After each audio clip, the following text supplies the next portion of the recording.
Merci de nous écouter. Le journal Erwan Oliyide.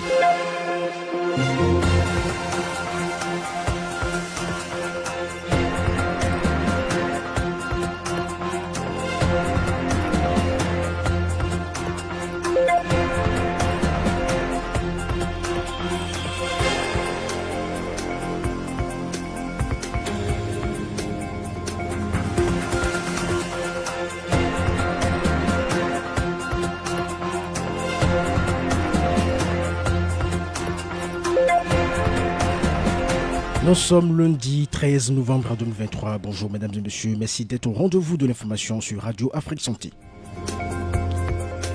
À la une de votre journal santé, à l'instar des autres pays du monde, le Bénin célèbre du 13 au 19 novembre la semaine mondiale pour un bon usage des antibiotiques et ces médicaments dont le rôle principal est d'aider l'organisme humain ou animal à lutter contre les infections bactériennes.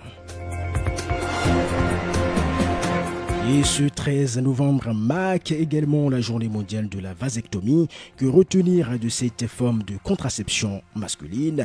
Le médecin de santé publique, Dr François Kosoro, répond dans ce journal.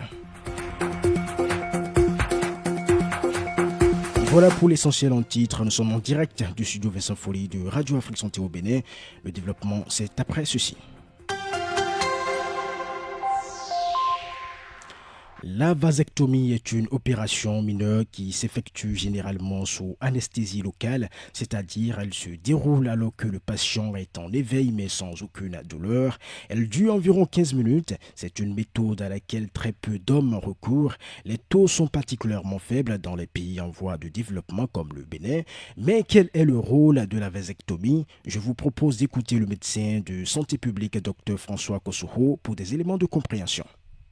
La vasectomie, c'est une méthode de stérilisation masculine, c'est une méthode chirurgicale. Ce n'est pas connu par beaucoup de gens, beaucoup de personnes. Mais ce qu'il faut retenir, c'est que c'est une méthode chirurgicale. Cette méthode consiste à ligaturer les canaux déférents. Vous savez bien que les canaux déférents, c'est des tubulures qui interviennent dans la migration des spermatozoïdes. C'est par là que la migration des spermatozoïdes se fait chez l'homme. C'est par là que ça remonte. Donc, de façon chirurgicale, le chirurgien sera obligé de ligaturer ces canaux déférents. Donc, il n'y aura plus de passage vers les spermatozoïdes. Donc, partant de là, l'homme ne peut plus faire de grossesse lorsqu'il fait de rapports sexuels. Donc, c'est ça. Mais il faut que les gens soient bien aussi renseignés. Ce n'est pas sans conséquence aussi. La vasectomie n'est pas sans conséquence. Comme méthode de contraception, le médecin recommande une méthode autre que la vasectomie. On écoute à nouveau Dr François Kosoro sur des propos recueillis par Radio Afrique Santé. On ne peut pas faire la vasectomie et revenir quelques années après et dire je veux encore concevoir. C'est irréversible. Moi, je pense que on ne peut pas faire la promotion de ça dans le public. Alors si malgré ça, quelqu'un veut le faire, bon, il va voir le chirurgien et puis il remplit les formalités qu'il faut et faire la vasectomie. Si ce n'est que le rôle de stérilisation masculine, moi je pense que l'utilisation des condoms aujourd'hui, des préservatifs répond mieux parce que non seulement on évite la grossesse, mais aussi on évite aussi les infections sexuellement transmissibles. Et ça n'a rien à voir avec une stérilisation de l'homme par la suite. Il faut souligner qu'il existe un moyen de contraception masculine hormonale, un abrégé CMH pour les hommes de moins de 45 ans. Il s'agit d'injections intramusculaires de testostérone, j'y arrive enfin, à utiliser une fois par semaine et pas plus de 18 mois d'affilée.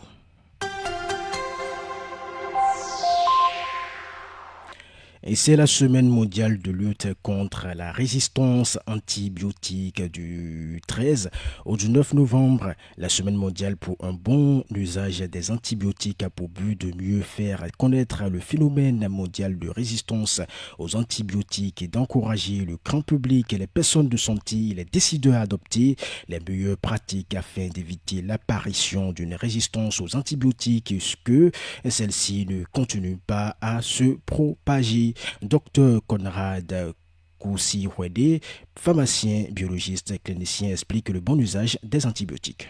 Le bon usage veut que ce malade s'adresse à un médecin qui fait son diagnostic, mais qui a besoin d'une confirmation. Cette confirmation passe par ce qu'on appelle des examens cytobactériologiques qu'il envoie au laboratoire d'analyse biomédicale. Le patient se rend au laboratoire et puis le personnel qualifié fait le prélèvement du liquide suspect. Ça peut être l'urine, ça peut être le sang, ça peut être les expectorations ou même des humeurs pour confirmer que ce malade porte une bactérie pathogène, c'est-à-dire une bactérie qui lui a causé la maladie. Et le patient doit se munir de cette prescription avant d'aller à la pharmacie pour qu'on lui dispense les 10 antibiotiques. Certains Béninois continuent de se procurer les antibiotiques de façon illégale sur le marché noir. Que faut-il faire pour arrêter définitivement ce phénomène? Dr Conrad Kousiwede fait des propositions. Pour lutter contre le marché noir, il y a des actions à mener par les professionnels de la santé eux-mêmes.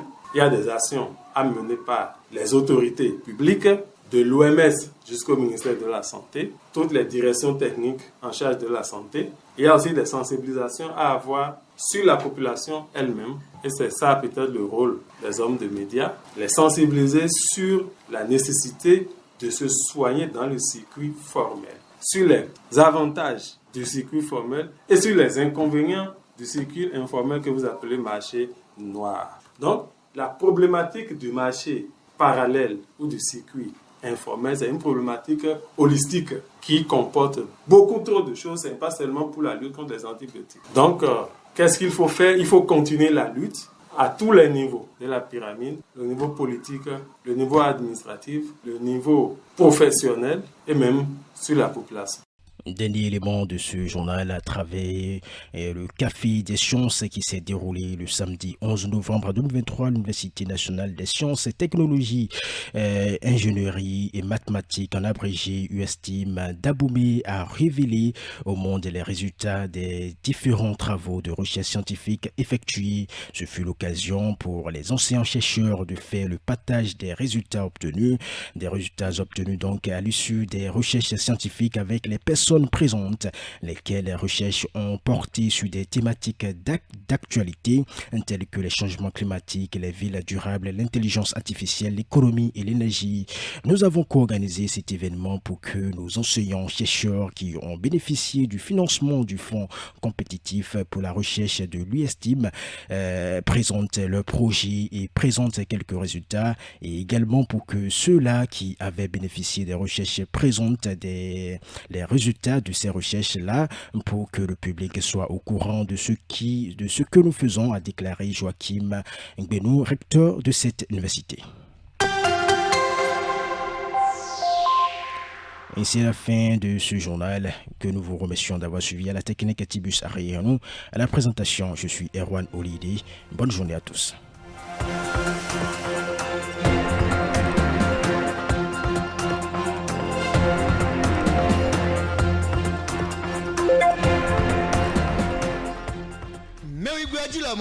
Et de Rodon Wekete, Dokpo, et l'autre Radio Afrique Santé. Radio Afrique Santé. Et l'autre Rodo, l'amenano Ganji, si à Pakwe. Bonou, à la loto et rond, si à l'ocantoué, le Bozi, Play Store, vous avez téléchargé l'application et temps, à la voilà, Radio Afrique Santé. Bon, à retourner, ouais, tout le Rebi Renou, Gambi Meo, à la Zi, à l'Okantoui, le Bonanzi, mon camp, Google le temps, bon, nous, www.radioafrisanté.com.